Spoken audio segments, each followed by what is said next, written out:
Hello बच्चों, it's Anuradha ma'am here. कैसे हैं आप लोग? ओवर सब्सक्रिप्शन को कंटिन्यू करते हुए आज मैं सेकंड केस एक्सप्लेन कर रही हूँ, that is pro rata allotment. देखो, फर्स्ट केस मैं आपको ऑलरेडी एक्सप्लेन कर चुकी हूँ। प्रीवियस वीडियो लेक्चर में मैंने आपको एक्सप्लेन किया था रिजेक्शन ऑफ एक्सेस एप्लीकेशन। जब कंपनी के पास एक्सेस एप्लीकेशन आ जाती है तो कंपनी क्या करती है कि एक्सेस एप्लीकेशन मनी को रिफंड कर देती है। लेकिन यहाँ कंपनी क्या कर रही है कि यहाँ पैसा वापस नहीं कर रही है एप्लीकेंट को, उन्हें कह रही है कि हम इस पैसे को फर्दर स्टेजेस में एडजस्ट कर देंगे। यहाँ कंपनी एक प्रोपोर्शन में, एक रेशियो में हर एप्लीकेंट को शेयर इश्यू करती है। किसी भी एप्लीकेंट को शेयर इश्यू करने के लिए कंपनी मना नहीं करती। तो कैसे कंपनी रेशियो निकालती है ये मैं आपको समझा रही हूँ। एक कंपनी ने 40,000 शेयर्स ऑफर किए हैं और 70,000 लोगों ने अप्लाई किया है। तो सबसे पहले आप अप्लाइड शेयर लिखेंगे। यहाँ अप्लाइड शेयर कितने हैं? 70,000 और ऑफर्ड कितने हैं? 40,000। तो देखो, अप्लाइड है 70,000 और ये इश्यूड कितने हैं? 40,000। तो इसका रेशियो निकालेंगे। सबसे पहले हम इसको सिंपलेस्ट फॉर्म में कन्वर्ट करेंगे। तो देखो, 4 जीरो से 4 जीरो गई, ये यहाँ पर 7 बच गए और यहाँ पर 4 बच गए। यानी जिस इंसान ने 7 शेयर मांगे थे उसे कंपनी ने 4 शेयर दिए हैं। तो ये रेशियो बन जाता है 7:4। इस तरह से आप रेशियो कैलकुलेट करेंगे। जब भी प्रो राटा बेस्ड क्वेश्चंस आएंगे तो उनमें आपको हमेशा रेशियो कैलकुलेट करना होगा और रेशियो को पढ़ना भी आपको आना चाहिए। कैसे पढ़ेंगे? जिस पर्सन ने 7 शेयर मांगे हैं कंपनी ने उसे 4 शेयर दिए हैं। इसका मतलब देखो, इसी रेशियो के अकॉर्डिंग आप आगे शेयर्स कैलकुलेट कर सकते हैं। जैसे जिसने 70 शेयर मांगे हैं तो कंपनी ने उसे 40 शेयर दिए। जिसने 700 शेयर मांगे थे उसको कंपनी ने 400 शेयर दिए। जिसने 7,000 शेयर मांगे थे उसको कंपनी ने 4,000 शेयर्स इश्यू किए। इस तरीके से हम कैलकुलेट करेंगे प्रो राटा बेसिस का रेशियो। इस रेशियो में कंपनी शेयर इश्यू कर रही है। यानी यहाँ कंपनी किसी भी एप्लीकेंट को मना नहीं कर रही है शेयर के लिए। हर एप्लीकेंट को वो शेयर दे रही है, लेकिन एक रेशियो में, एक प्रोपोर्शन में। अब देखो, यहाँ पर जिन लोगों ने अप्लाई किया है 7 शेयर, 70 शेयर, 700 शेयर या फिर 7,000 शेयर के लिए, उनका पैसा ज्यादा आया है कंपनी के पास, क्योंकि यहाँ कंपनी कम शेयर इश्यू कर रही है। जिसने 7 शेयर के लिए अप्लाई किया है और उसको 4 शेयर मिले हैं, इसका मतलब कंपनी के पास 3 शेयर का पैसा एडवांस आ गया। 3 शेयर का पैसा कंपनी के पास में एडवांस में आया है। उस एडवांस पैसे को कंपनी रिफंड नहीं करेगी, उस पैसे को कंपनी फर्दर स्टेजेस पर एडजस्ट कर देगी। फर्दर स्टेजेस कौन सी होगी? जब कंपनी अलॉटमेंट मनी ड्यू करेगी, जब कंपनी कॉल्स मनी ड्यू करेगी, तब उस पैसे को कंपनी आगे एडजस्ट कर देगी। इसे कहते हैं प्रो राटा अलॉटमेंट। समझ में आया? सबसे पहले आपको रेशियो निकालना है कि कंपनी किस रेशियो में शेयर्स अलॉट कर रही है अपने एप्लीकेंट्स को। अब देखो, एक एग्जांपल लिया है मैंने। इस एग्जांपल के बेस पर मैं पूरा प्रो राटा का क्वेश्चन आपको एक्सप्लेन करके, जनरलाइज करके बताऊंगी कि जब क्वेश्चन आपको इस तरह का एग्जाम में पूछा जाए तो आप उसको कैसे सॉल्व करेंगे। पूरा क्वेश्चन मैं आपको सॉल्व करके दिखाऊंगी। सबसे पहले जब भी प्रो राटा का क्वेश्चन आता है तो आप टेबल बनाएंगे। टेबल बनाने से क्या होता है कि कभी भी क्वेश्चन में मिस्टेक नहीं होती है। जो एक्सेस मनी आती है उसको एडजस्ट करने में कभी भी कोई दिक्कत नहीं आती है। अगर टेबल बना लेते हैं तो आगे जब क्वेश्चन सोल्व करेंगे तो बहुत इजीली सोल्व करेंगे और उसमें कम चांसेस होते हैं कि आप मिस्टेक करें। तो देखो, एक कंपनी है जिसने 40,000 शेयर इश्यू करे हैं और लोगों ने अप्लाई किया है 70,000 शेयर्स के लिए। एक शेयर की कीमत है 10 रुपए। कंपनी कैसे डिमांड कर रही है? 5 रुपए कंपनी एप्लीकेशन पर डिमांड कर रही है, 3 रुपए कंपनी अलॉटमेंट पर मांग रही है और 2 रुपए कंपनी कॉल्स पर मांग रही है। और कंपनी ने यहाँ प्रो राटा बेसिस पर शेयर्स अलॉट किए हैं अपने एप्लीकेंट्स को। तो सबसे पहले आप एक टेबल बनाएंगे। टेबल आप कैसे बनाएंगे? देखो, आप टेबल बनाएंगे 7 कॉलम की। ये टेबल आपको हर प्रो राटा अलॉटमेंट के क्वेश्चन पर सबसे पहले बनानी है। क्योंकि अगर आप टेबल बना लेते हैं तो आप इजीली आगे क्वेश्चन को सॉल्व कर पाएंगे। देखो टेबल में जो पहला कॉलम होगा वो होगा अप्लाइड शेयर, दूसरे कॉलम में लिखेंगे अलॉटेड शेयर, तीसरा कॉलम होगा एप्लीकेशन मनी रिसीव्ड, चौथे कॉलम में लिखेंगे शेयर कैपिटल, पांचवें कॉलम में शेयर अलॉटमेंट, छठे कॉलम में कॉल्स इन एडवांस और सातवां कॉलम बनेगा रिफंड का। ये टेबल आपको हर प्रो राटा अलॉटमेंट की क्वेश्चन में जरूर बनानी है ताकि आप इजीली आगे क्वेश्चन कर सकें और क्वेश्चन में कोई कॉम्प्लिकेशंस ना आए। जब आप अमाउंट एडजस्ट करेंगे तो उसमें आगे किसी तरह की कोई दिक्कत नहीं आएगी। ये मैं आपको बताती हूँ जब टेबल बनाते हैं तो हम किस तरह से सबसे पहले किस अमाउंट को लिखते हैं। देखो जो अप्लाइड शेयर हैं वो लिखेंगे फर्स्ट कॉलम में और उसको एप्लीकेशन मनी से मल्टीप्लाई करेंगे। तो यहाँ अप्लाइड शेयर कितने हैं 70,000, उसको मल्टीप्लाई करेंगे बाय 5 से। इसके बाद हम अलॉटेड शेयर्स लिखेंगे जो कंपनी ने अपने एप्लीकेंट्स को शेयर्स अलॉट किए हैं। तो ये हैं 40,000 इंटू 5, क्योंकि 5 रुपए कंपनी ने एप्लीकेशन मनी पर डिमांड किए हैं तो हम 5 से मल्टीप्लाई कर रहे हैं। अब देखो पब्लिक ने डिमांड की थी 70,000 शेयर्स की, 5 रुपए के हिसाब से उन्होंने पैसे दिए हैं, लेकिन कंपनी ने उन्हें 40,000 शेयर इश्यू करे हैं। तो 70,000 को जब 5 से मल्टीप्लाई करेंगे तो कितनी अमाउंट आ जाएगी 3,50,000, यानी कंपनी के पास 3,50,000 एप्लीकेशन मनी आ गई है। देखो यहाँ पर कंपनी के पास जो एप्लीकेशन मनी आई है वो 3,50,000, लेकिन ये सारा पैसा कंपनी शेयर कैपिटल में ट्रांसफर नहीं कर सकती। कितना पैसा ट्रांसफर कर सकती है जितने शेयर उसने अलॉट किए हैं। तो 40,000 इंटू 5 कितना आएगा 2 लाख, यानी कंपनी शेयर कैपिटल में 2 लाख रुपीस ट्रांसफर कर रही है। अब देखो कंपनी के पास आए कितने थे 3,50,000, कंपनी ने कितनी अमाउंट शेयर कैपिटल में ट्रांसफर की 2 लाख, यानी कंपनी के पास 1,50,000 रुपीज अभी भी एडवांस में आया हुआ है, जो आगे वो फर्दर स्टेजेस पर एडजस्ट करेगी। कंपनी इस पैसे को रिफंड नहीं कर रही। तो कैसे कंपनी इस पैसे को एडजस्ट करेगी ये आप ध्यान से समझना।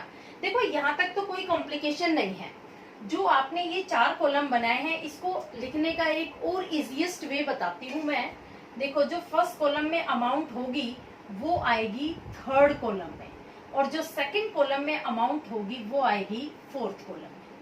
इस तरीके से भी आप इसको याद रख सकते हैं, कभी भी इसमें मिस्टेक नहीं होगी। ये 4 कॉलम तो बहुत ही ज्यादा इजी है, क्योंकि पहले कॉलम में आप लिखेंगे अप्लाइड शेयर, उसको आप एप्लीकेशन मनी से मल्टीप्लाई कर देना। उसके बाद अलॉटेड शेयर में आप एप्लीकेशन मनी से मल्टीप्लाई करेंगे। देखो यहाँ 3,50,000 आ रहा है तो मैंने फर्स्ट कॉलम की अमाउंट को ट्रांसफर कर दी थर्ड कॉलम में, और जो सेकंड कॉलम में 2 लाख आ रहा है उसको मैंने ट्रांसफर कर दिया फोर्थ कॉलम में। तो ये भी एक तरीका है इसको याद रखने का, ठीक है, ताकि आपको कोई आगे दिक्कत ना हो। अब देखो इस पैसे को हम कैसे एडजस्ट करते हैं फर्दर स्टेजेस पर, वो मैं आपको कैलकुलेशन से बताती हूँ। 3,50,000 एप्लीकेशन मनी मिली थी, जिसमें से 2 लाख रुपए कंपनी ने शेयर कैपिटल में ट्रांसफर कर दिए, यानी 1,50,000 कंपनी के पास अभी भी एक्सेस है। अब देखो जब कंपनी अलॉटमेंट मनी ड्यू करेगी तो कंपनी के पास कितना पैसा आएगा अपने शेयर होल्डर्स से। इस कंसेप्ट को ध्यान से समझना, क्योंकि यहाँ पर मिस्टेक के चांसेस बहुत ज्यादा होते हैं। देखो हमेशा आप अलॉटेड शेयर को ही पॉइंट आउट करेंगे, कभी भी आप अप्लाइड शेयर को अब आगे नहीं देखेंगे। अलॉटेड शेयर कितने हैं 40,000, तो आप लिख देंगे 40,000, और अलॉटमेंट मनी कितनी है 3 रुपीज, तो इसको मल्टीप्लाई कर देंगे 3 से, यानी ये जो अमाउंट है ये ड्यू है अलॉटमेंट पर, ड्यू ऑन अलॉटमेंट। अब कितनी अमाउंट ड्यू है 1,20,000, 1,20,000 को इससे माइनस करेंगे तो आपके पास अब भी एडवांस पैसा बच रहा है 30,000, यानी कंपनी के पास जो एक्सेस पैसा आया था, एक्सेस एप्लीकेशन मनी आई थी, उसमें कंपनी ने टोटल 100% अलॉटमेंट मनी एडजस्ट कर दी है। यानी जब कंपनी अलॉटमेंट ड्यू करेगी तो उसे अपने शेयर होल्डर्स से कोई भी पेमेंट नहीं मिलेगी, क्योंकि वो पैसा कंपनी को ऑलरेडी एडवांस में मिल चुका है। समझ में आया? तो 1,20,000 हम दिखाएंगे अलॉटमेंट में,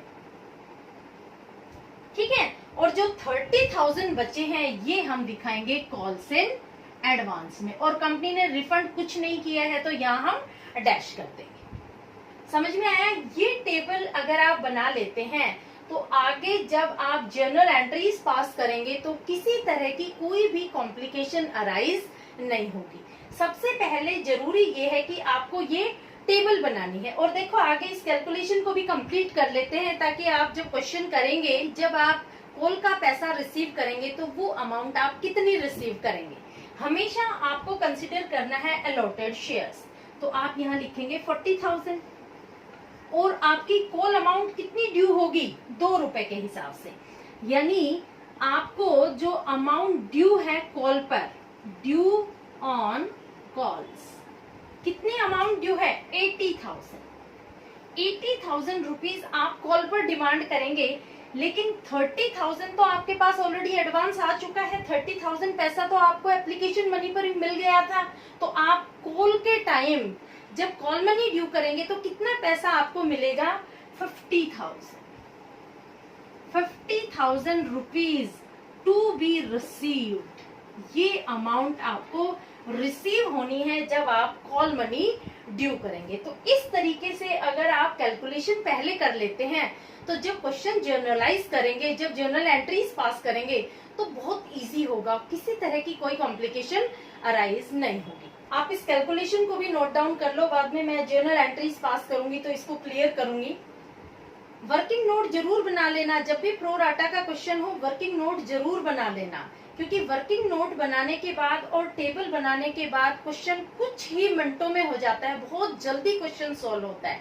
ये मैं आपको बताऊंगी, देखो कैसे हम क्वेश्चन इस टेबल को देखते हुए सॉल्व करेंगे। अब देखो इस टेबल को यूज करते हुए मैं जर्नल एंट्रीज पास कर रही हूँ। सबसे पहली एंट्री होगी रिसीविंग ऑफ एप्लीकेशन मनी।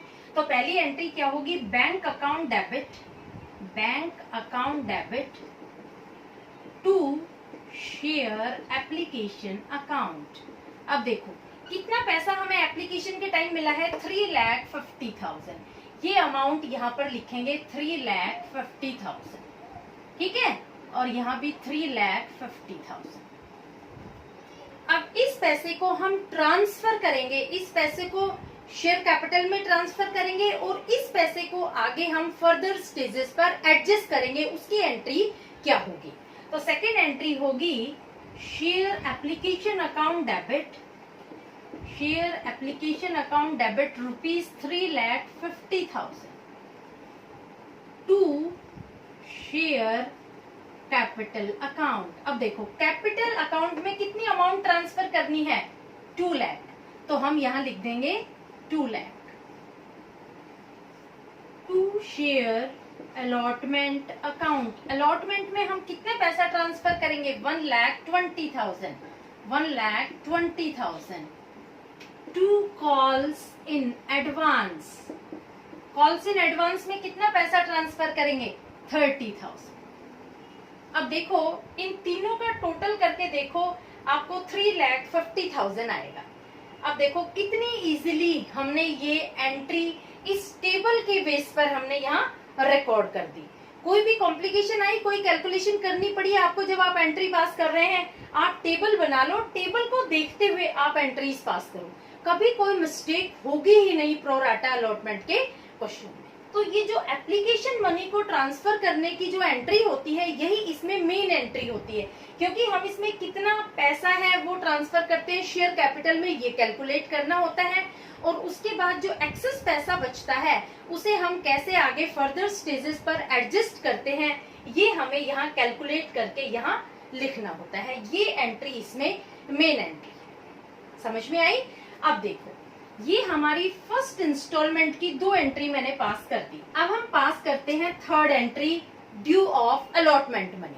देखो आपको पता है कि हमने 40,000 शेयर्स अलॉट किए हैं और अलॉटमेंट मनी पर कितने पैसे डिमांड किए हैं, 3 रुपए।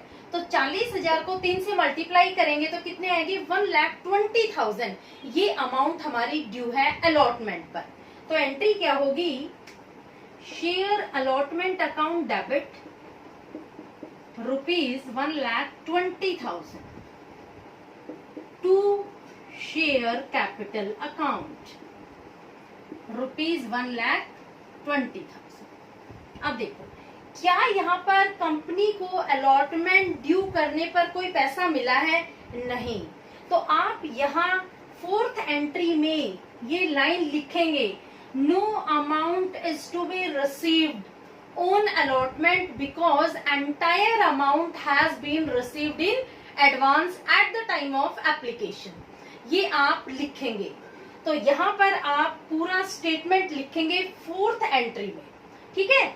तो यहाँ मैं नहीं लिख रही हूँ, मैं इसको डैश कर रही हूँ, लेकिन आप डैश करके नहीं आएंगे, आप ये लिख के आएंगे कि यहाँ कोई पैसा नहीं मिल रहा। तो क्यों नहीं मिल रहा है, because entire amount 100% amount of allotment money has been received in advance at the time of application received. Clear.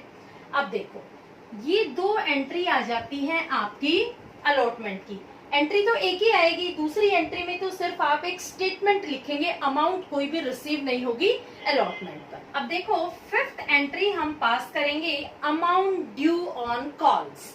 जब कंपनी अपने शेयर होल्डर्स को इंटीमेट करती है कि आपकी कॉल अमाउंट ड्यू है, आप पेमेंट कर दो, तो हम क्या एंट्री पास करते हैं, share first and final call account debit to share capital account. अब देखो 40,000 को हम 2 से मल्टीप्लाई करेंगे तो कितनी अमाउंट ड्यू है कॉल पर, 80,000। ठीक है।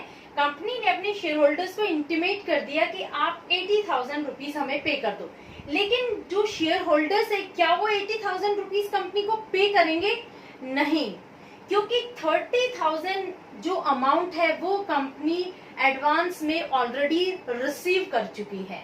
तो कंपनी को कॉल पर कितना पैसा मिलेगा, 50,000। 80,000 में से 30,000 माइनस करेंगे तो हमारे पास जो अमाउंट टू बी रिसीव्ड है वो होगी 50,000।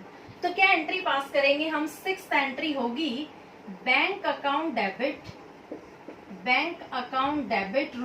₹50,000। क्योंकि अब कंपनी को 50,000 रुपए मिल रहे हैं, 30,000 तो ऑलरेडी वो एप्लीकेशन के टाइम रिसीव कर चुकी है, जो कॉल का पैसा है। और यहाँ लिखेंगे calls in advance account debit 30,000 to share first and final call account ₹80,000।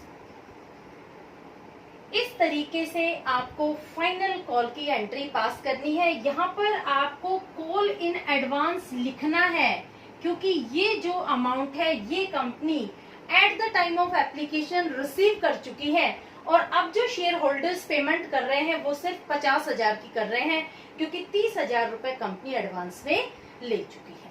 तो इस तरीके से आप ये पूरा क्वेश्चन करेंगे प्रो राटा अलॉटमेंट का। होपफुली आपको वीडियो लेक्चर समझ में आया होगा, प्रो राटा अलॉटमेंट का क्वेश्चन समझ में आया होगा। नेक्स्ट वीडियो लेक्चर में जो टॉपिक एक्सप्लेन करूंगी उसमें कंपनी कुछ शेयर होल्डर्स को एप्लीकेशन मनी रिजेक्ट करती है, कुछ शेयर होल्डर्स को फुल अलॉटमेंट करती है, और कुछ को प्रो राटा बेसिस पर शेयर्स अलॉट करती है। यानी नेक्स्ट वीडियो लेक्चर होगा combination of first case and second case. देखो ये एक डिफिकल्ट टॉपिक है, मैं चाहती हूँ हर बच्चे को मेरे वीडियो लेक्चर से बेनिफिट मिले, क्योंकि मैं कोशिश करती हूँ सिंपलेस्ट वे में आपको समझाने की। और ये जो टॉपिक है इसका अगर बेस समझ में आ गया, अगर बच्चे को टेबल बनानी आ गई तो आगे जनरलाइज करने में दिक्कत ही नहीं है। मेन है आपको टेबल कैसे बनानी है। अगर आपको एक्सरसाइज के किसी भी क्वेश्चन में कोई दिक्कत है तो आप वो क्वेश्चन मुझे भेज सकते हैं, मैं उसका सोल्यूशन आपको दूंगी। And please subscribe my channel, share it to your friends. Okay, thank you.